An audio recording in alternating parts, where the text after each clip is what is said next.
Good morning to all. तो आज चलिए हम लोग आज पढ़ने वाले हैं भूगोल का एक बहुत ही बेहतरीन टॉपिक जिसका नाम है संसाधन। अब हम लोग भाई संसाधन से क्या समझते हैं और साधन क्या होता है। तो हम लोग सब जानते हैं अपने आए दिन दैनिक जीवन में जो वस्तुएं उपयोग में लाते हैं, जो हमारी मूलभूत आवश्यकताओं को पूरा करती है, उसे हम लोग संसाधन कहते हैं।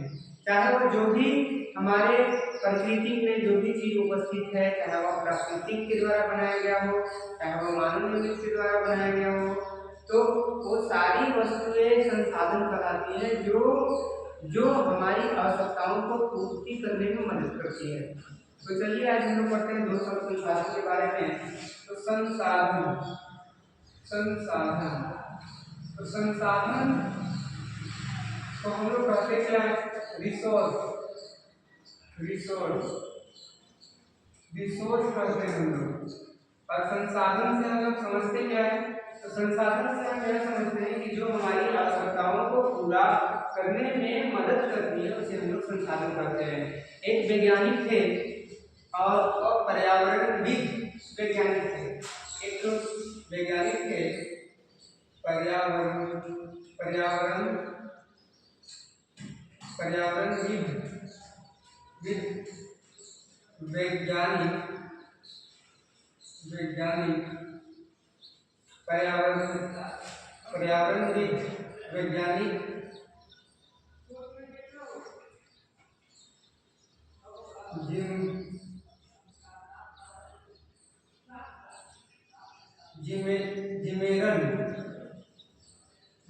जिमेरन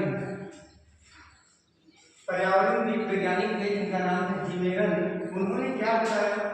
तो 1933 ईस्वी में, यानी कि 1933 में उन्होंने बताया कि पर्यावरण में, हमारे प्रकृति में जितने भी चीज वस्तुएं, जितने भी प्राकृतिक वस्तुएं मौजूद हैं, वह अपने आप में संसाधन नहीं है। जब तक उसकी हाथ मनुष्य के क्रियाकलाप में ना पड़े, तब तक वह संसाधन नहीं है।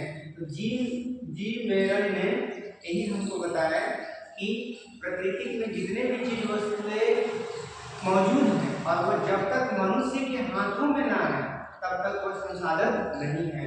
और ये बात सत्य है, बात सही है। जिसका उपयोग करेंगे हम उसके बारे में अच्छे से जानेंगे, और जिसका उपयोग हम ना कर पाएंगे तो उसके बारे में हम अच्छे से नहीं जान पाएंगे। तो इन्होंने ये बात बताई और बहुत ही बेहतरीन बात है और बहुत ही विचार करने वाली बात है कि संसाधन का पता तभी लगाया जा सकता है जब वो चीज मनुष्य के हाथ लगा हो। अगर हाथ ही नहीं लगा हो तो उसके बारे में हम लोग पता नहीं लगा सकते हैं। अब बताइए, हम लोग साइकिल एक पुराने जमाने में एक संसाधन था, क्योंकि पहले मोटर गाड़ी नहीं हुआ करती थी, तो लोग बैलगाड़ी और साइकिल का इस्तेमाल करके एक जगह से दूसरे जगह पलायन किया करते थे, तो वह संसाधन था। अगर साइकिल का उपयोग नहीं होता, हम लोग उसके बारे में नहीं जान पाते कि वह संसाधन है। तो चलिए हम लोग पढ़े। अब संसाधन का एक शब्द हम लोग पढ़ेंगे, संसाधन। तो संसाधन क्या है? तो संसाधन जिसे रिसोर्स बोलते हैं भाई, रिसोर्स। तो संसाधन है क्या?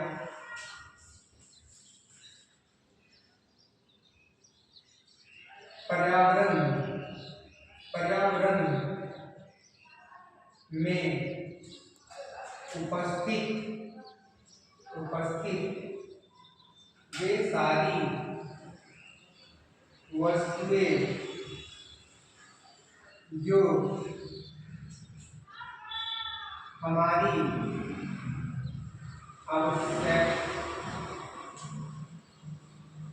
आवश्यकताओं को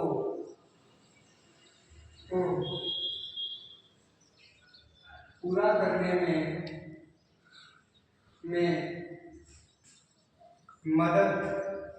मदद करती है, संसाधन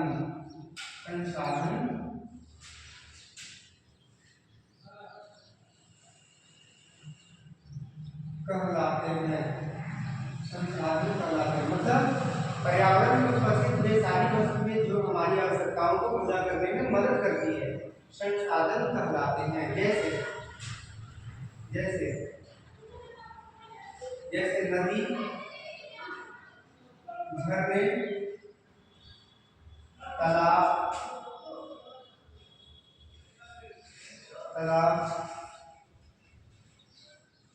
नदी, झरने, तालाब, जंगल इत्यादि इत्यादि। तो नदी, झरने, तालाब, जंगल इत्यादि भाई कैसे संसाधन है? तो नदी से हम लोग जल ग्रहण करते हैं, नदी से हम लोग खेती करते हैं, नदी का पानी का प्रयोग करके हम लोग एक जगह से दूसरी जगह उसे पलायन करते हैं, बिजली उत्पन्न करते हैं। तो इस तरह से इस मामले में यह हमारी आवश्यकताओं को पूरा करता है, इसलिए यह संसाधन है। झरने, नदी झरने जहाँ पे मनुष्य जाते हैं उसके साथ झरने में घूमेंगे, क्योंकि मीठे पानी होते हैं भाई सबको जानते हैं, तो झरने में जाते हैं उनके साथ अपना मस्ती करते हैं, वो भी संसाधन है। तालाब से अपने कपड़े खींचने जाते हैं, धोने जाते हैं, खेती बाड़ी करते हैं। पशु पक्षी वहाँ पे पानी पीते हैं, भी संसाधन है। जंगल से हम लोग लकड़ी लाते हैं, फल प्राप्त करते हैं, या कई प्रकार की प्राकृतिक वस्तुएं हमें जंगल से प्राप्त होती है। इस प्रकार से हम कह सकते हैं कि जंगल क्या है, इस प्रकार से कह सकते हैं कि जंगल एक संसाधन है। अब रहा सवाल कि संसाधन को कितने भागों में बांटा जा सकता है। तो अगर हम बात करें तो संसाधन को दो ही भागों में बांटा जा सकता है। पहला प्राकृतिक संसाधन, यानी कि इसे बोलते हैं लोग नेचुरल रिसोर्सेज, दूसरा मानव निर्मित संसाधन, ह्यूमन मेड रिसोर्सेज। तो संसाधन को दो ही भाग में बांट सकते हैं, प्राकृतिक संसाधन और मानव निर्मित संसाधन। अगर हम बात करते हैं तो प्राकृतिक को अगर हम सामान्य तौर पर देखें तो ऐसे अगर बात करें हम तो प्राकृतिक संसाधन, मानव संसाधन और मानव निर्मित संसाधन। तो मानव संसाधन से मानव ने क्या किया कि गाड़ी बनाया, साइकिल का इस्तेमाल किया, दूसरा मोटर गाड़ी बना दिया, हवाई जहाज बना दिया। तो ये सब कौन बनाया? तो मानव बनाया। तो मानव इस प्रकार का क्या हुआ? मानव एक संसाधन हुआ और मानव निर्मित संसाधन हुआ।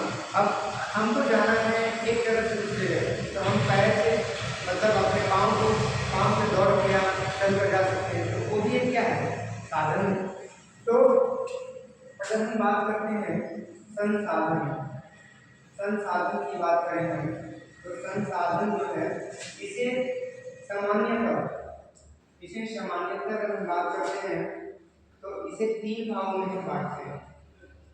ऐसे दो ही है, लेकिन इसको विस्तृत रूप से जानने के लिए, क्योंकि सभी लोग समझदार नहीं होते, क्योंकि उसमें से कुछ लोग ऐसे भी होते हैं, कुछ बच्चे जो नहीं जान पाते कि मानव निर्मित संसाधन होते हैं, लेकिन मानव निर्मित ही केवल नहीं कि जो मनुष्य बनाया था, जो मनुष्य तालाब खोदा, उसमें पानी इकट्ठा किया, गाड़ी बना दिया, हवाई जहाज बनाया, घर बनाया, तो वो मनुष्य बनाया तो मानव निर्मित संसाधन हुआ। लेकिन मनुष्य खुद में एक संसाधन है, क्योंकि वह अपनी आवश्यकताओं को पूर्ति करने के लिए खुद वह अपना मेहनत करता है।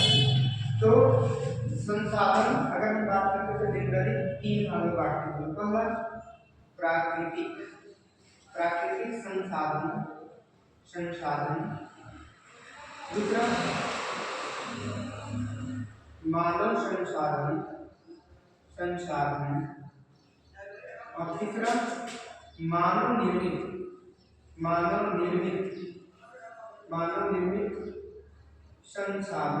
संसाधन। तो मानव संसाधन कैसे?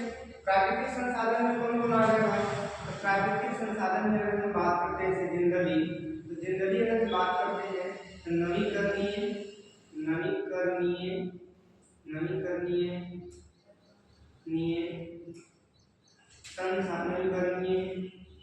योग्य संसाधन, दूसरा अनवीकरणीय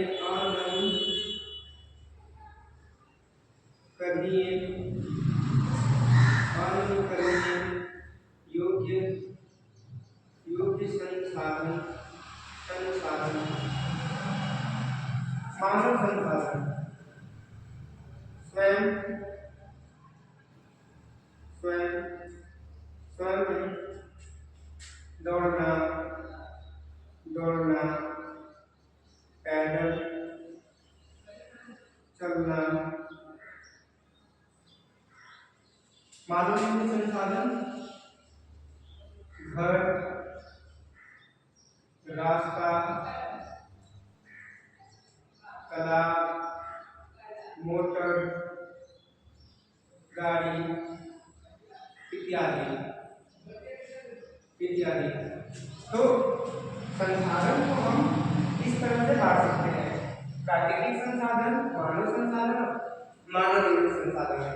तो संसाधन को हमने देखा कि इस तरह से किस तरह से इसे व्यवस्थित किया गया है। और संसाधन जितने भी चीज हम लोग पढ़ते हैं, ये सब भूगोल यानी कि भू जोड़ गोल, भू मतलब धरती, गोल मतलब अर्थात ऐसा आकृति जो गोल हो, क्योंकि हमारी पृथ्वी एक अंडे के समान है, किसी ने कहा संतरे के समान है, किसी ने कहा प्याज के समान है। तो लोगों का अलग अलग विचार से अलग अलग प्रकार का ज्ञान उत्पन्न हुआ और पृथ्वी का नाम दिया कि भाई कुछ भी हो वो गोला ही है।